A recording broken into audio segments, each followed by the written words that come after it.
एक बार युधिष्ठिर ने पितामह भीष्म से कहा, पितामह, क्या आपने कोई ऐसा पुरुष देखा या सुना है जो एक बार मरकर पुनः जी उठा हो? भीष्म ने कहा, राजन, पूर्व काल में नैमिषारण्य में एक अद्भुत घटना हुई थी, उसे सुनो। एक बार एक ब्राह्मण का एकमात्र बालक अल्पावस्था में ही चल बसा।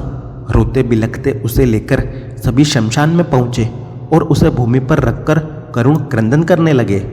उनके रोने का शब्द सुनकर वहां एक गिद्ध आया और कहने लगा, अब तुम लोग इस बालक को छोड़कर तुरंत घर चले जाओ, व्यर्थ में विलाप मत करो।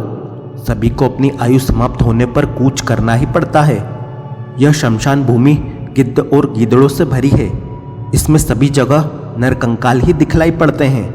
तुम लोगों को यहाँ अधिक नहीं ठहरना चाहिए। प्राणियों की गति ऐसी ही है कि एक बार काल के गाल में जाने पर कोई जीव नहीं लौटता। देखो, अब सूर्य भगवान अस्तांचल के अंचल में पहुंच चुके हैं, इसलिए इस बालक का मोह छोड़कर तुम अपने घर लौट जाओ। उस गिद्ध की बातें सुनकर वे लोग उस बालक को पृथ्वी पर रखकर रोते बिलखते चलने लगे। इतने में ही एक काले रंग का गीदड़ अपनी मान से निकला और वहां आकर कहने लगा, मनुष्यों, वास्तव में तुम बड़े स्नेह शून्य हो। अरे मूर्खों, अभी तो सूर्यास्त भी नहीं हुआ, इतने डरते क्यों हो? कुछ तो स्नेह निभाओ। किसी शुभ घड़ी के प्रभाव से यह बालक कहीं जी ही उठे। तुम कैसे निर्दयी हो? तुमने पुत्र स्नेह को तिलांजलि दे दी है और इस नन्हे से बालक को भीषण शमशान में यूं ही पृथ्वी पर सुलाकर छोड़कर जाने को तैयार हो गए हो। देखो, पशु पक्षियों को भी अपने बच्चों पर इतना कम स्नेह नहीं होता। यद्यपि उनका पालन पोषण करने पर उन्हें इस लोक या परलोक में कोई फल नहीं मिलता। गीदड़ की बातें सुनकर वे लोग शव के पास लौट आए। अब वह गिद्ध कहने लगा, अरे बुद्धिहीन मनुष्यों, इस तुच्छ मंदमती गीदड़ की बातों में आकर तुम कैसे लौट आए? मुझे जन्म लिए आज 1000 वर्ष से अधिक हो गया, किंतु मैंने कभी किसी पुरुष, स्त्री या नपुंसक को मरने के बाद यहाँ जीवित होते नहीं देखा। देखो, इसका मृतदेह निस्तेज और काष्ठ के समान निश्चेष्ट हो गया है। अब तुम्हारा स्नेह और श्रम तो व्यर्थ ही है, इससे कोई फल हाथ लगने वाला नहीं। मैं तुमसे अवश्य कुछ कठोर बातें कर रहा हूँ, पर यह हेतुजनित है और मोक्ष धर्म से संबद्ध है, इसलिए मेरी बात मानकर तुम घर चले जाओ। किसी मरे हुए संबंधी को देखने पर और उसके कामों को याद करने पर तो मनुष्य का शोक दुगुना हो जाता है। गिद्ध की बातें सुनकर पुनः सब वहां से चलने लगे। उसी समय गीदड़ तुरंत उनके पास आया और बोला, भैया देखो तो सही, इस बालक का रंग सोने के समान चमक रहा है। एक दिन यह अपने पितरों को पिंड देगा। तुम गिद्ध की बातों में आकर इसे क्यों छोड़ जाते हो? इसे छोड़कर जाने में तुम्हारे स्नेह, व्यथा और रोने धोने में तो कोई कमी नहीं आएगी। हाँ, तुम्हारा संताप अवश्य बढ़ जाएगा। सुनते हैं, एक बार राजर्षि श्वेत का बालक भी मर गया था, किंतु धर्मनिष्ठ श्वेत ने पुनः जीवित कर लिया था। इसी प्रकार यहाँ भी कोई सिद्ध मुनि या देवता आ गए तो वे रोते देखकर तुम्हारे ऊपर कृपा करके इसे पुनः जीवित कर सकते हैं। गीदड़ के इस प्रकार कहने पर वे सभी लोग फिर से शमशान में लौट आए और उस बालक का सिर गोद में रखकर रोने लगे। अब वह गिद्ध उनके पास आया और कहने लगा, अरे लोगों, यह तो धर्मराज की आज्ञा से सदा के लिए सो गया है।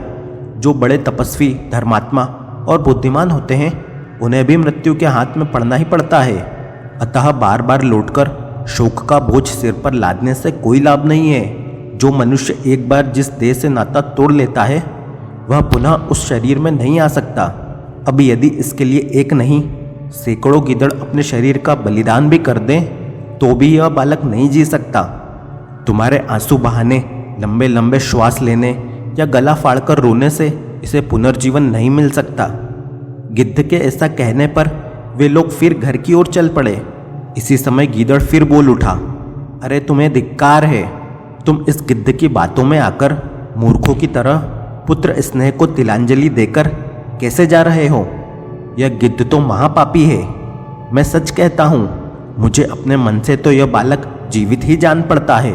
देखो, तुम्हारी सुख की घड़ी समीप है, निश्चय रखो, तुम्हें अवश्य सुख मिलेगा। इस प्रकार गिद्ध और गीदड़ दोनों उन्हें बार बार अपनी अपनी कहकर समझाते थे। असल में राजन, वे गिद्ध और गीदड़ दोनों ही भूखे थे। वे दोनों ही अपना अपना काम बनाने पर तुले हुए थे। गिद्ध को भय था कि रात हो जाने पर मुझे घोंसले में जाना पड़ेगा और इसका मांस सियार खाएगा। इधर गीदड़ सोचता कि दिन में गिद्ध बाधक होगा या इसे लेकर उड़ जाएगा, इसीलिए गिद्ध तो यह कहता था कि अब सूर्यास्त हो गया है और गीदड़ कहता था कि अभी अस्त नहीं हुआ। दोनों ही ज्ञान की बातें बनाने में कुशल थे, इसीलिए उनकी बातों में आकर वे कभी घर की ओर चलते और कभी रुक जाते। धूर्त गिद्ध और गीदड़ ने अपना काम बनाने के लिए उन्हें चक्कर में डाल रखा था और वे शोकवश रोते हुए वहीं खड़े रहे। इतने में ही पार्वती जी की प्रेरणा से वहां भगवान शंकर प्रकट हुए। उन्होंने उनसे वर मांगने को कहा। तभी सभी लोग अत्यंत विनीत भाव से दुखी होकर बोले, भगवान, इस एकमात्र पुत्र के वियोग से हम बड़े दुखी हैं, अतः आप इसे पुनः जीवन दान देकर हमें मरने से बचाइए। उनकी प्रार्थना से प्रसन्न होकर भगवान ने उस बालक को पुनः जीवित कर दिया और उसे 100 वर्ष की आयु दी। भगवान ने कृपा कर उस गीदड़ तथा गिद्ध को भूख मिट जाने का भी वर दिया। वर पाकर सभी ने पुनः पुनः प्रभु को प्रणाम किया और कृतकृत्य होकर नगर की ओर चले गए। राजन, यदि कोई दृढ़ निश्चयी व्यक्ति धैर्यपूर्वक किसी कार्य के पीछे लगा रहे, उससे उबे नहीं, तो भगवत कृपा से उसे सफलता मिल सकती है।